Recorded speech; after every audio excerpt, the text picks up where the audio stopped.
ഒരു സിസ്റ്റത്തിൽ നമുക്ക് ലൗഡ്നെസ് കൂട്ടാനോ കുറയ്ക്കാനുള്ള ഓപ്ഷൻസ് ഇല്ല. ജസ്റ്റ് ഓൺ ഓഫ് മാത്രമേ വരുന്നുള്ളൂ. ഈ ഒരു എക്സോസ്റ്റ് എനിക്കൊത്തിരി ഇഷ്ടപ്പെട്ടു. അത് ആക്ച്വലി വേറൊന്നും കൊണ്ടല്ല, ഈ എക്സോസ്റ്റിൻ്റെ സൗണ്ട് ക്വാളിറ്റി കൊണ്ടാണ്. ഒരു എക്സോസ്റ്റ് എത്രത്തോളം ലൗഡാണ് എന്നത് കൊണ്ടല്ല, അത് കേൾക്കാൻ എത്രത്തോളം സ്വീറ്റാണ് എന്നതിലാണ് കാര്യം. ഈ ഒരു എക്സോസ്റ്റിൻ്റെ ബെനിഫിറ്റ് എന്തെന്ന് വെച്ചാൽ, വീട്ടുകാരൊക്കെ ആയിട്ട് പോകുമ്പോൾ നോർമലായിട്ട് പോകാം, സൈലൻ്റായിട്ട് പോകാം.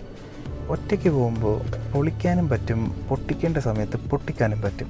സോ അതൊക്കെയാണ് ഈ ഒരു ഫ്ലൂയിഡിക് വണയുടെ കാര്യം.